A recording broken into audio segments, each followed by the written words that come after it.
And so whether it's friends or family, there is grief because the person that you know or knew, they are still there.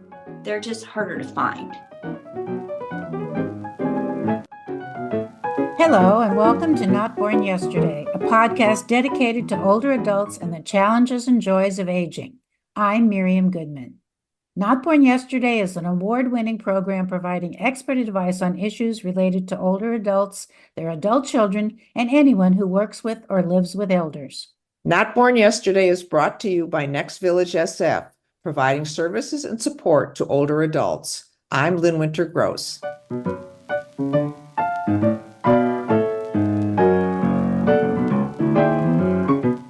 Today on Not Born Yesterday, we are bringing back an interview we presented in 2022. Because the subject, what to do when a friend has dementia, is both painful yet important, we wanted to share it again with listeners who may have missed it. We've all been there. A close friend or family member seems to be forgetful, asks the same question several times, or tells you the same story over and over. Or you noticed he gets confused when paying for something or has sudden mood changes. Perhaps she seems confused about the date or where you are even. Even it's at a place that should be familiar. Is this dementia? And does it mean it will get worse? Here to answer these difficult questions is Mary Hulme of Moonstone Geriatrics.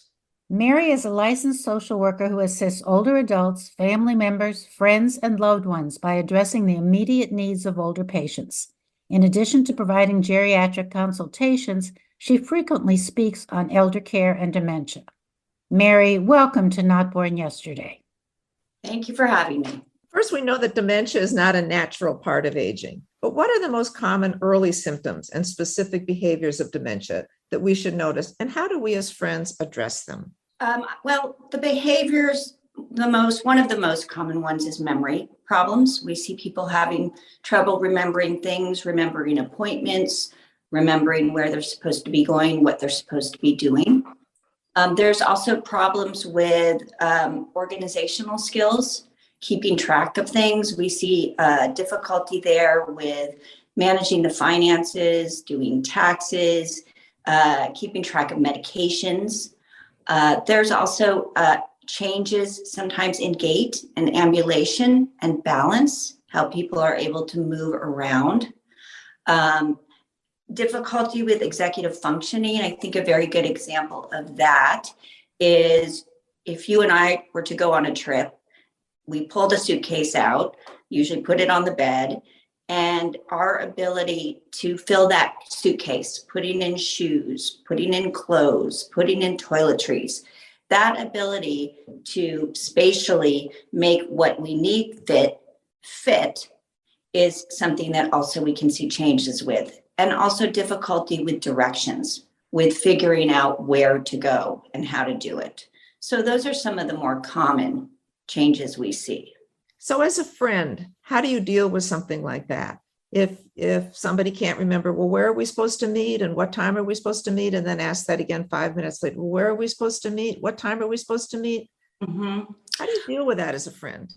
As a friend, one thing I would not do is say, you've already asked me that 4 times. That's not helpful for anyone.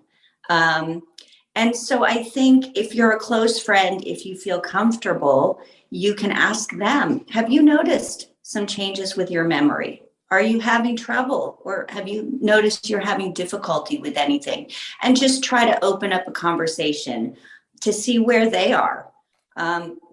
Oftentimes, one of the first things to go is insight. And so insight is the ability to realize that you are having problems. Now, generally in early dementia, people do know. Sometimes people don't want to talk about it. Sometimes people do not want to deal with it. But other times people are relieved about being able to say, yes, I keep losing my keys and I lost my car the other day. And I think you have to go by their response and wherever they are psychologically and emotionally and physically in terms of how aware they are that there are changes happening and how much they want to or do not want to open up and talk about it. It seems they may be aware that they're losing their keys, but not so much aware that they've asked the same question over and over again. By the time somebody is asking repetitive questions like that, in my opinion, they're not aware. Their dementia has progressed. I have a client right now who I see every week, and I saw him yesterday, as a matter of fact. He cannot remember anything.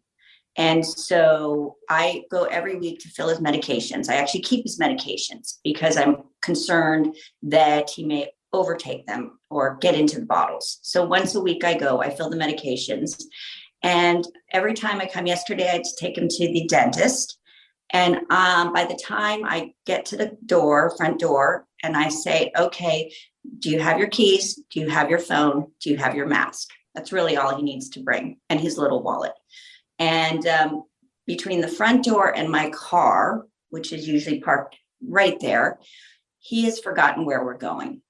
And so along the way, I usually hear in our 20-minute drive at least 4 times. So where are we going? So what are we doing today? When you mentioned that he doesn't remember anything, does that apply to long-term memory as well? Because I know my father had Alzheimer's, and it was long before there were any of these strategies or anything that anybody really knew about it. And I remember my mother said she took out old photo albums, and they went through them together. And my father remembered everything. And yes, she said at the end they both were crying. But I just wonder, is that a good strategy to it sort of reminds the person that they're still alive and they're still vital and they still have a memory. Are there other strategies we can do to sort of build them up? Well, I think definitely it's the more recent memories are the ones that are slipping away. The longer memories, I mean, I have clients, that they can remember exactly what they ate on their wedding day 52 years ago, but they can't remember what they had for breakfast 2 hours ago. And so absolutely. And when I drive with John, or when I visit John or my other clients with more advanced dementia, I often will bring up, so tell me about your childhood. Where did you grow up? What about your parents? And that will bring people to life. And so with John, I do hear the same story about his parents and what his dad did and what his mom did and where he lived and where he grew up. I've heard it maybe 50 times, but that's okay. That's okay, because it makes him feel listened to, and it's a happy memory for him. Now, if people have unhappy memories, then we need to sort of not continue that conversation, of course. How do you know if somebody's having problems that they need more help with around the house? How do you know if they're leaving the stove on, or you can't just go into somebody's house and check it out if it's a friend? Right. That's tough. It's easy for me because I go in and do full assessments. But one, like we talked about earlier, based on behaviors, if you're noticing they're forgetting to meet with you, if they're missing appointments, if they're running late because they can't find their wallet, those kinds of things, you can try to talk to them about it. But again, they may not have the insight. My client, John, I have people coming in and cleaning it about once a month when I take him to an appointment, because he thinks his house is spotless. His house is not spotless. And so if there's family that's involved, to reach out to them if they're close. But that's a tough one. You just have to start looking for subtle clues. When you go to the house, just, go get a glass of water and take a look at the kitchen. See if there's changes in housekeeping. Is it dusty? Is it not getting vacuumed? And if you see mail piling up, that kind of thing, that's a concern. Are the bills getting paid? Are they getting missed? So looking at housekeeping, upkeep, I would look in the fridge if you can. You want to see, is there food in there? And is it expired? That's another big sign. And so those are little things. You use the bathroom to see how is that looking. So little things that you can do that they're not going to notice that you're doing or feel that you're intruding, that can help you figure out what's going on. One of the things that I find is hard is dealing with my own emotions when I was somebody that has early dementia or Alzheimer's, the sadness that I feel. Mm-hmm. Mm-hmm. And that's a definite factor for so many people, whether it's families or friends. there's a grieving that goes on. There is a real bereavement. And so whether it's friends or family, there is grief because the person that you know or knew, they are still there. They're just harder to find. What happens when you realize that this person does need help that we're talking about? And let's say you're friends of 5 or 10 years. You don't know their adult children. You don't know even where they live. I mean, obviously you've talked about them. Maybe you've never met them. I mean, what is the moment when we should pick up the phone and first try to find out the phone number of the adult child? But when we call, and when are we being intrusive and when are we being helpful? That's a difficult answer. It's a very long gray line. I think really safety is a huge concern for me. So if I see somebody that has gotten lost or wandered off or left the stove on and you see this blackened pan, that's when I really feel like, whether they want it or not, that you are doing what's in the best interest of them. And that's what reaching out to whoever you might reach out to. You talked earlier about how sometimes a patient has a change of reality. They imagine things are going to happen that aren't, and there are other things. Now, are there different kinds of dementia, and do they have different forms, and are there different ways of treating that person as a friend? Mm-hmm. There's many, many different kinds of dementia. Alzheimer's disease is actually the most common, and the greatest risk factor for Alzheimer's disease is actually age. So the older you are, the greater your risk. There's vascular dementia, there's Lewy body dementia, which we all heard about with Robin Williams. There's frontal temporal dementia, which is the frontal temporal part of the brain, which really affects people's social skills, if you will. That's the part of the brain that keeps you from saying to your neighbor, you might be thinking it, but from saying out loud, boy, you got fat over Christmas. Those kinds of verbal outbursts, sort of the inability to manage emotions. To end on a high note, is there anything that you can say that gives us hope as friends of people with early dementia or progressive dementia? I think so many friends get support, reach out, do some research, talk to people. There's so much information out there. So that's the first thing I think to do for you, so that you can help be the best friend you can be.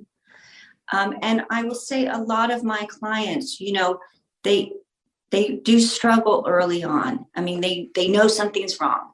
They know they keep losing the car. They know they keep missing appointments, and that's a very tough time. And so during that earlier time, to just really be supportive and to do whatever you can to help out, whether it's talking to family, whether it's talking to the doctor, whether it's picking them up instead of having them drive to make their life easier. So to focus on that. And then my clients will progress and they will get to the point where they really don't know. They don't know that they're losing things. They don't know that they're not managing the finances. They don't know that they can't figure out their medications. But in a sense, many of my clients, it's almost a Buddhist sort of state of being, because they're constantly living in the moment, constantly. And some of them do have anxiety, and there is some medication we can do, to try to calm that anxiety down. But a lot of my clients actually, they're in the moment. And when you're in the moment, you really can't worry about things, because in order to worry, you have to retain what you're worrying about. So we'll go back to my client, John. He is the most cheerful gentleman. He has no clue where he's going. He has no idea what he's doing, but he's constantly happy, chatty, conversing. When we go to the dentist, they've known him for 25 years. They always hug him. And so he's in the best mood all the time. So I think the bottom line for what you're saying for all of us is, if we have a friend or a family member in this situation, we should keep seeing them. We should keep taking them for walks or go to dinner or something like that. We shouldn't abandon them. You should not abandon them. You should keep seeing them. And I would add, be very careful, go by their cues. So for a lot of people with dementia in the later stages, social situations can cause a lot of anxiety. And so I think to take your cues, it may be that they really can't do lunch. It's too noisy, it's too confusing, and it just causes them to feel anxious. So then maybe just a walk through the park, or meeting for coffee, or going to their house for coffee. You just have to meet them where they are and react based on the cues that they give to you. Thank you so much, Mary. It was a pleasure talking to you again. And thank you for your great advice. That was Mary Hulme of Moonstone Geriatrics. Thank you for having me.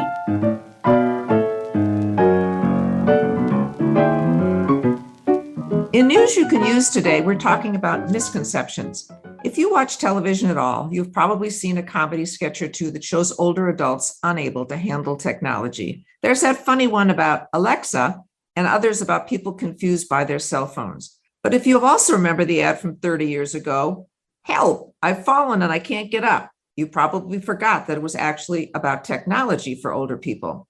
The product was early tech for sure, but it was designed to help people stay independent. And if it's been harder for seniors to adapt to all the new technologies, we know that millions of us have smartphones, computers, and learned how to use Zoom during COVID. We've even figured out how to create and listen to podcasts. The good news is that a wave of innovation and new technology is making it possible for seniors to continue to age at home. 30 years after Help, I've Fallen, new devices are more sophisticated, and venture capital for startups aimed at aging in place is attracting hundreds of millions of dollars. Consumer-focused technology is changing healthcare delivery in so many ways, from the patient visiting the doctors in person less often to a method where healthcare is in our back pocket all day long. New assistive devices with seniors that detect movement or others with remote monitoring can now alert caregivers or family members if the wearer is in distress. For seniors who are less physically mobile and may lack transportation and companionship, this idea is even more crucial. Technology can greatly benefit older people, making it convenient and safe to connect with healthcare professionals and follow virtual health plans from the comfort of their own homes. It's a trend with potential, but the bad news is there are privacy consequences. While technology can preserve quality of life, we don't yet know if there will be predatory advertising and unauthorized data sharing. Who's reading these messages that patients send to their doctors besides the relevant medical staff? If these reports are sent back to the manufacturer of the device for the analysis, with whom might they be sharing the information? You don't have to be a whiz at technology to understand the importance of privacy and control over personal data. Researchers have found that many older adults are willing to provide sensitive data if it meant getting meaningful feedback on the status of their health. But at the same time, they said they were reluctant to share data of other categories due to hacking or data loss concerns. So let's celebrate the new and helpful when it comes to technology. But if they concern you, consider the privacy issues before you sign up.